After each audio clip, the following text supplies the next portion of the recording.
Hello, it's good to have you again. I've got a piece of hackberry on the lathe here. Just got it started good and wanted to bring you in and show you what's going on. I've got a project I kind of developed for myself. I ran across and could not resist buying a plate rack. It's an it's an antique metal plate rack. It holds 32 plates, and for some crazy reason, I've just got this wild idea that one time I want to have it full of wood plates. So I'm working on that, and this is just one.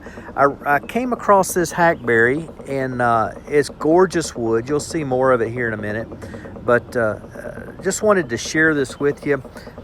It's got a bit of a void in one side.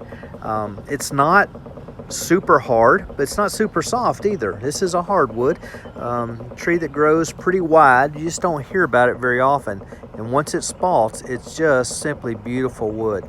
I know there's a knocking sound. I've got it turned, the background noise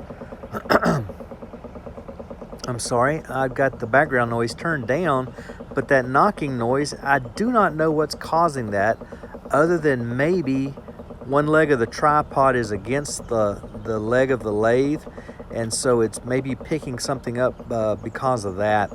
But anyway, it goes away here in just a few minutes.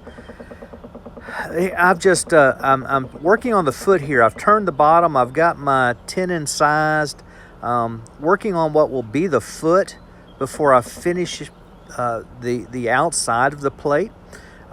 This foot, I changed my mind 3 or 4 times, and in this last iteration of the foot, I think came out real nice. It came out as a large bead around the bottom, and I really like the way it turned out.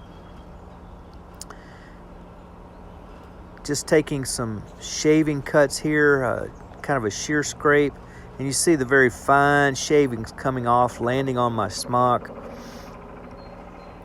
Here I'm working on the edge. Again, I did the same thing on the edge that I had to do on the foot. I changed my mind 3, maybe 4 times. But at this point, where it's a bit of a crotch on the outside of the tree, it's right there, you see it, that bit of a void left pretty much a razor edge. And so I'm just working it. I want it just round, and I want that void area to have just a little bit of depth to it, a little bit of a side to it. I don't want a razor blade there. So I keep stopping and I look at it. Do I have enough? Can I complete this project the way it is? So there, I'm fairly happy with it, but I'm going to come back and work on the shape just a little bit, just to get it where I like it.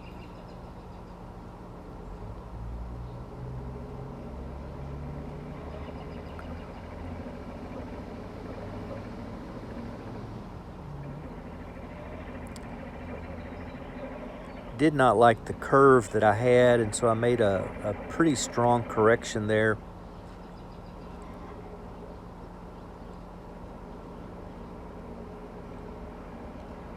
Again, a very fine finishing cut just to define the curve just a little bit.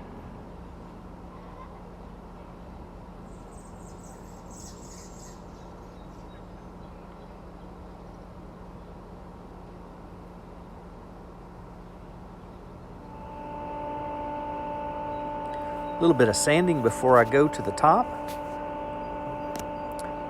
This very bottom area particularly, I wanted to get sanded up real well before I turned it around, because while I will turn it around to remove that tenon, didn't want to have to do complete sanding from scratch. So I think I just did the first grit or 2.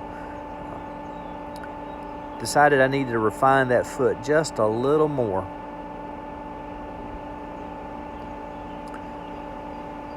I believe this is my Thompson detail gouge. It's a fairly small spindle gouge sharpened to a pretty sharp point, so I can get into some pretty small areas. It does a really nice job.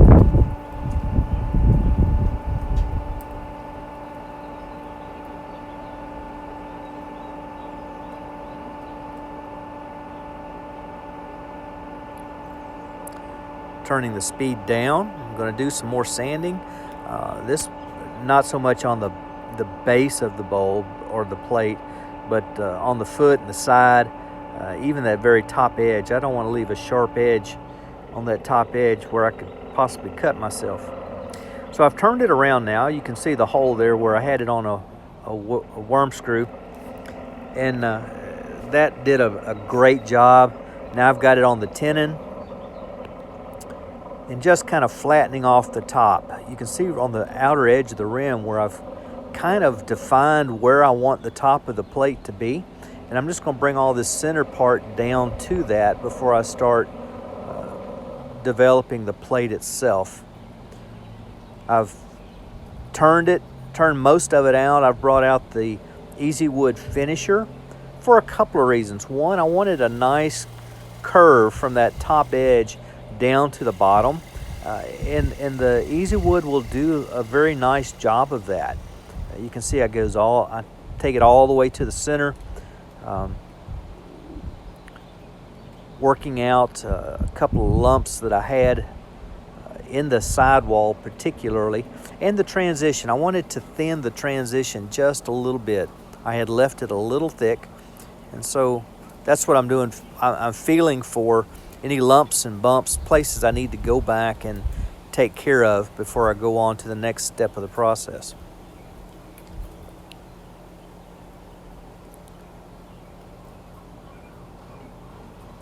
I'm going to work on that rim just a little bit.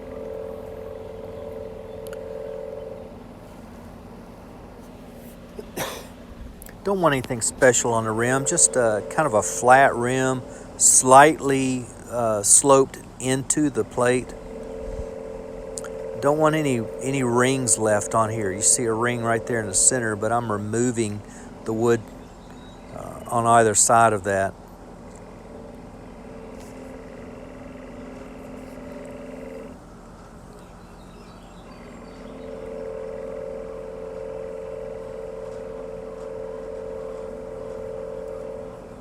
This wood is very dry. This was a large limb that fell off of the hackberry tree, and I helped cut it up. When I say a large limb, the base of the limb was anywhere from 20 to 24 inches. I don't remember exactly now. It's been a couple of years since that fell out, and I cut it up, brought a bunch home. I wish I had brought it all home. I just did not have the energy to bring it home and process it at the time. So I brought home a pretty good load of it. I'll be turning quite a bit in the days to come. I was telling my wife there the other day that I've got to process this wood and get it out of the backyard and into the shop stacked somehow. I've just got so much. Between pear and hackberry and crabapple, cherry, catalpa, I've got some mystery wood, so I've got plenty. Doing my sanding here, just getting it finished up right now. You saw a little bit by hand. Blows that dust off, and I use the alcohol to clean out the pores. Here I'm using the Axe tongue oil or tongue paste. It just came out. This is a brand new product that Tom Ackley has put out. Very good product. Some people have asked why he does not mix that in with his wax. Part of the problem when you mix the oil with the wax, he uses a very pure carnauba wax. And when you mix the wax and the oil together, the wax will dry and solidify faster than the oil does. And so in some ways, it's kind of counterproductive to mix the oil and the wax. There are some products out there that do mix it. I'm not saying they're wrong. All I'm saying is that at Axe, we've decided that the oil needs to be a separate product. And you don't always want the oil. Sometimes the oil that's in the abrasive paste is enough. And so the idea is wipe it on. You don't have to go crazy with it, but give it plenty. Let it sit for 10 or 15 minutes. Wipe off the excess, and then let that, maybe you finish at the end of the day. And so, you wipe off the excess and then let it sit overnight if you want to. If you don't have that kind of time, maybe just for an hour or two, stop, go get some lunch, take a little bit of a rest break, then come back and buff that off, and you go on to the abrasive paste. I'm skipping the abrasive paste step here because you've seen it several times. Um, I've done it before and I'll do it again. So I skipped it this time. This is the wax. This is the carnauba wax. It used to be pretty soft. Honestly, it was just, I felt like it was too soft.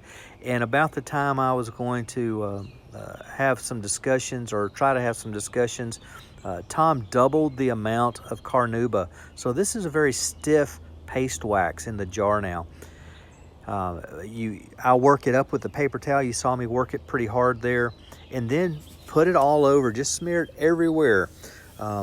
Again, it doesn't need to be thick. The thicker it is, the longer it's going to take for that wax to set up, and you can buff it off. So you just want a thin coat. And honestly, it's better to put 2 thin coats of wax, or even 3 or 4 thin coats of wax, than it is to put one big, heavy, thick coat of wax on there. So that's what I'm doing here. I'm just putting it on. I'll even turn the lathe on slowly to make sure I've got a good even coat everywhere. And then here again, I let it sit for 15, 20 minutes. Did some sweeping up, and so it may have been more like half an hour. And here I'm just buffing it off, just about done. I want to thank you for watching the video and being a part of this and part of the channel. It's been important. The channel is growing. It's doing a great job. If you don't mind, if you would do me a great favor, as you leave, make sure you hit the like button, get that thumbs up going, and then if you would make a comment. Those 2 things are things that you can positively do to help the channel, and then share the video. So I hope you've enjoyed this and got something out of it. Maybe there's something that inspired you, or maybe you saw something new. Some beautiful wood there, that hackberry, a lot of ripple as well as the spalting. And I've got some more stills coming up. So I want to say right now, thank you. And until we get to be together again, I hope you're able to spin them around.